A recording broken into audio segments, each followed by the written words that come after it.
उप मुख्यमंत्री केशव प्रसाद मौर्य ने जी राम जी कानून को भ्रष्टाचार समाप्ति की दिशा में महत्वपूर्ण बताया। नमस्कार, आप देख रहे हैं कंटाप टीवी। मैं हूं आपके साथ संदली सिंह। हर पल की बड़ी और सटीक खबर दिखाने का हमारा वादा है। तो चलिए बढ़ते हैं सीधा खबर की ओर, देखते हैं ये पूरी रिपोर्ट। कानपुर नगर पहुंचे उप मुख्यमंत्री केशव प्रसाद मौर्य ने चंद्रशेखर आजाद सभागार में प्रेस वार्ता की। इस दौरान उन्होंने प्रधानमंत्री नरेंद्र मोदी द्वारा भ्रष्टाचार मुक्त भारत की दिशा में उठाए गए कदमों का उल्लेख किया और जी राम जी कानून को एक महत्वपूर्ण पहल बताया। उन्होंने कहा कि इस कानून के लागू होने से भ्रष्टाचार समाप्त होगा, खासकर मनरेगा में होने वाले भ्रष्टाचार को खत्म किया जा सकेगा, जिससे गांव के श्रमिकों को लाभ होगा।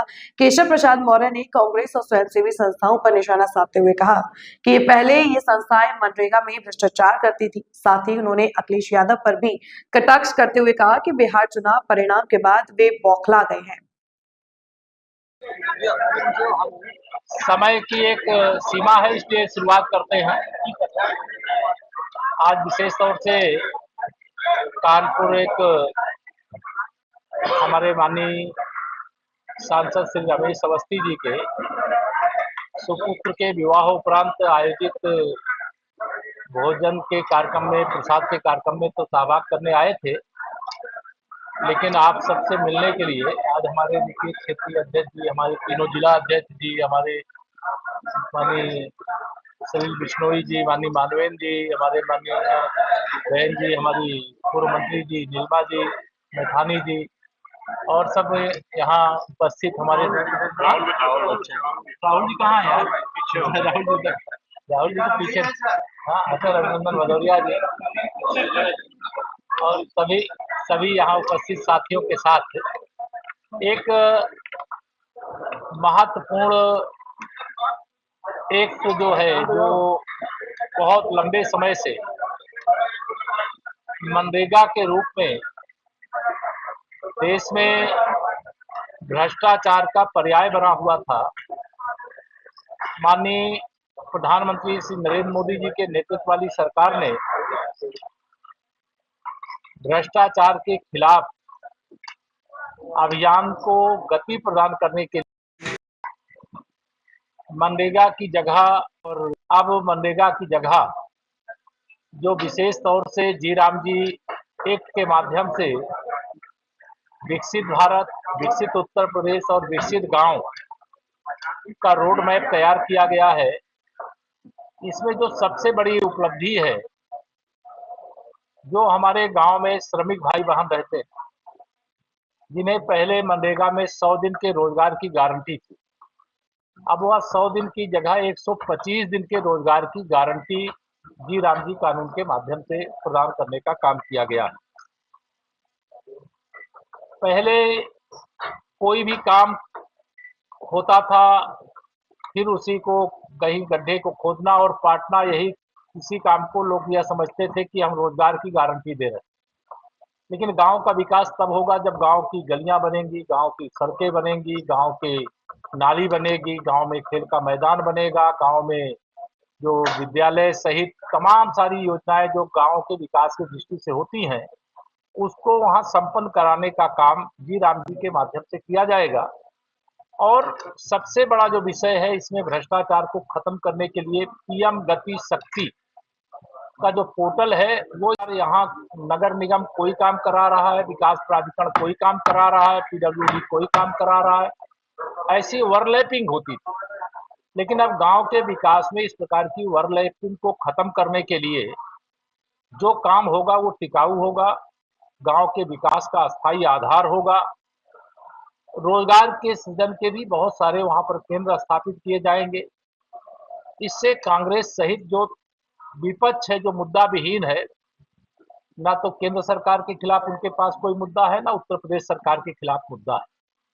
जब मुद्दा विहीन लोग होते हैं तो बिना सिर पैर की बातें करते हैं। हम भ्रष्टाचार मुक्त भारत बनाना चाहते हैं, भ्रष्टाचार मुक्त उत्तर प्रदेश और भ्रष्टाचार मुक्त गांव और उनका विकास करना चाहते हैं। तो इसमें ये लोग हाहाकार मचाने का काम कर रहे हैं। एक मनरेगा के समय एक समस्या आती थी, 100 दिन के रोजगार की गारंटी तो रहती थी, लेकिन उस रोजगार की गारंटी में कृषि का कार्य जब होता था उस समय मनरेगा का भी काम चल रहा है और खेती का भी काम चल रहा है, तो खेती के काम के लिए श्रमिक नहीं मिल पाते थे।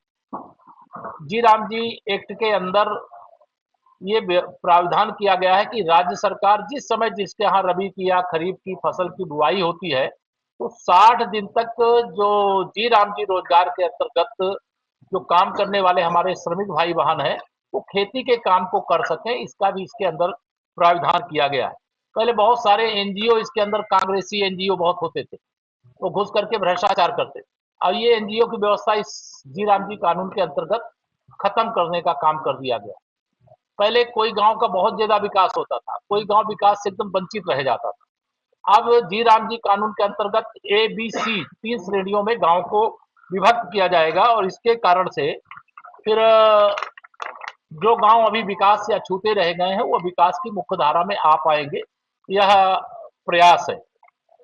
साथ ही अभी स्कूलों में पहले इसमें बाउंड्री बनवा सकते थे, लेकिन अब लेबोरेटरी भी अगर बनवाना है तो वह भी बनाने का काम इसके अंतर्गत कर सकते हैं। स्वच्छता के लिए पहले केवल गड्ढे खोद सकते थे क्योंकि मिट्टी का कच्चा काम कर सकते थे, लेकिन अब अगर कोई शौचालय बना रहा है तो उसकी सारी व्यवस्था वहां पर वो करने का काम इस एक्ट के माध्यम से कर सकता है। पहले इसमें 5 वर्ष का कार्ड बनता था, फर्जी कार्ड बनता था, लेकिन अब 3 वर्ष का बनेगा और 3 वर्ष के बाद उसका फिर नवीनीकरण होगा। तो यह जो जी राम जी एक्ट है, इसके आने से हमारे देश का विकास होगा, हमारे प्रदेश का विकास होगा, हमारे गांव का विकास होगा।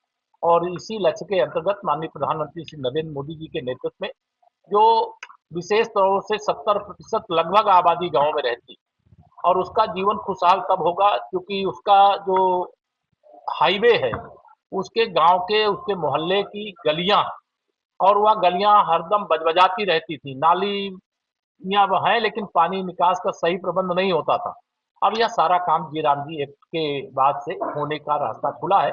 यह मुझे आप लोगों को जानकारी देनी थी और हमें पूरा विश्वास है कि माननीय प्रधानमंत्री जी ने जो बहुत बड़ा कदम उठाया है भ्रष्टाचार मुक्त भारत बनाने की दिशा में, जिसमें लगभग अब तक 12 लाख करोड़ रुपया जवाहर रोजगार योजना से लेकर के मनरेगा से लेकर के खर्च किए गए, लेकिन गांव का जो ढांचा है वो नहीं सुधरा। अब ये सुधार बहुत तेजी के साथ होगा, ऐसा हमारा विश्वास है। धन्यवाद। सुप्रीम कोर्ट के बारे में कुछ कहा जा सकता है? जेएनयू ने रात को प्रदर्शन किया है।